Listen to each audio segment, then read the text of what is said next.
بسم الله الرحمن الرحیم. د سلام په وړاندې کولو سره مو د میدان وردګو ملي رادیو څخه تر دې مهاله لاندو مهمو خبرونو ته هرکلی کوم. د میدان وردګ ولایت تخنیکي او مسلکي زده کړو آمریت مسؤلین وایي په یو شمېر ولسوالیو کې تر 200 زیات کسان په 9 حرفوي برخو کې روزلي. همدارنګه ډاډ ورکوي چې د دغه ولایت په ټولو ولسوالیو کې به د حرفوي زده کړو زمینه برابره کړي. د میدان وردګو والي قری بختیار معاذ د ملي سوداګرو ترمنځ د همغږۍ غونډه کې ویلي په دغه ولایت کې د پانګونې لپاره هر ډول زمینه برابره ده او له پانګوالو یې غوښتي چې دلته پانګونه وکړي ترڅو خلکو ته کاري فرصتونه برابر شي. مسؤلینو پانګوالو ته د هر ډول اسانتیاو برابرولو ډاډ ورکړی. د میدان وردګو د پوهنې ریاست مسؤلین وایي د جلریز ولسوالۍ تعلیمي شورا په مرسته د یادې ولسوالۍ شهید یعقوبي عالي لیسې لپاره د 2,000 افغانیو په لګښت د لمریزې برېښنا سیستم فعال شو. مسؤلین زیاتوي له دې سره د دې لیسې د برېښنا ستونزه هواره شوې ده.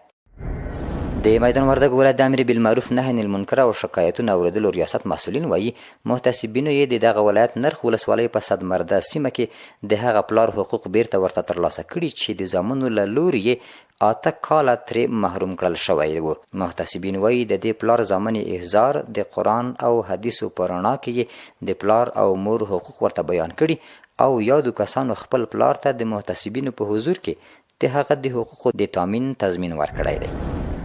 د بهرنیو چارو وزیر مولوي امیر خان متقی او د پاکستان د لومړي وزیر مرستیال او د بهرنیو چارو وزیر محمد اسحاق ډار ترمنځ ناسته وشوه.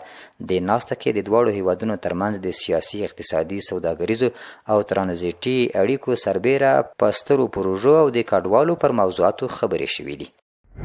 د ریاست الوزرا اقتصادي مرستیال مولا عبدالغني برادر اخوند په مشرۍ د اقتصادي کمیسیون نوبتي غونډه کې له زرمینځونکو شرکتونو څخه د ثابتې مالیې په توګه د زرو په اخیستلو او همداراز د کرومایټ ډبرو د کوچني او لوی مقیاس کانونو قراردادي شرکتونو څخه د ونډې پر بنسټ د رویالټي د ورکړې پر موضوعاتو بحث شوی دی.